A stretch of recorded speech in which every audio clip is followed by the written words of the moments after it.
ازبکستاني کارپوهان په کابل کې واکمن رژیم د چورلکو د بیرته ستنولو لپاره قانوني معیار نه لري. ازبکستاني کارپوهان وایي چې افغانستان ته د چورلکو بیرته ستنول د طالبانو لپاره ستونزمنه پریکړه ده او کېدای شي دغه هېواد له نړیوالو قدرتونو سره مخ کړي.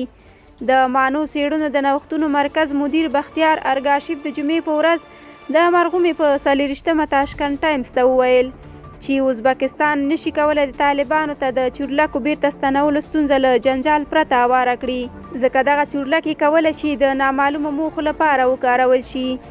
ارګاشیف زیاته کړه، زه باور لرم چې الوتکې او چورلکې دومره ارزښت نه لري چې ازبکستان د هغه له امله اوس له هغه نړیوالو قدرتونو سره مخامخ شي چې نه غواړي طالبان دغه الوتکو ته لاسرسی ومومي. اخوا دغه ازبک کارپو ویلي چې د نړیوالو قانونونو له مخې طالبان د چورلکو د بیرته ستنولو لپاره پوره قانوني معیارونه نه لري. هغه زیاته کړه چې د شته معیارونو پر بنسټ پوځي وسایل چې د جګړې پر مهال دریم هیواد ته لیږدول شوي وي باید وسلې ترې واخیستل شي او د دریم هیواد په واک کې پاتې شي. په دې لړ کې د مانو څېړنو د نوښتونو مرکز مدیر څرګنده کړه چې دا موضوع پیچلې ده او اوس مهال داسې حل لاره چې د ټولو اړخونو لپاره مناسبه وي نشته.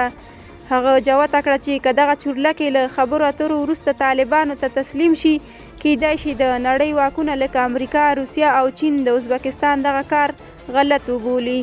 د نوموړي په وینا د همدې لاملونو له مخې طالبانو ته د چورلکو تسلیمول به د دغه هیواد لپاره ډېرې ناوړې پایلې ولري.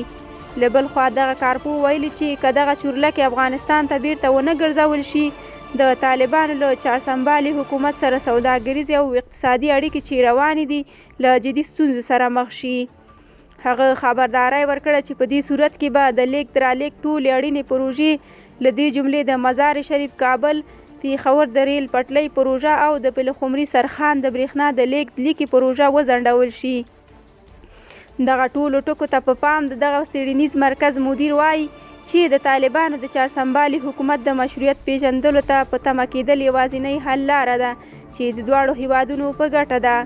تر دې مخکې د طالبانو د چارسنبالي حکومت د دفاع وزیر ملا یعقوب مجاهد د هغه پوځي چورلکو د بیرته ستنېدو غوښتنه وکړه چې د زېږدیز کال په اګست میاشت کې د نظام له سقوط سره ازبکستان او تاجکستان ته لیږدول شوي وي. هغه خبرداری ورکړی چې پرته له دې به هغوی تر خپله وسه همدا شان کړنو ته لمنه ووهي.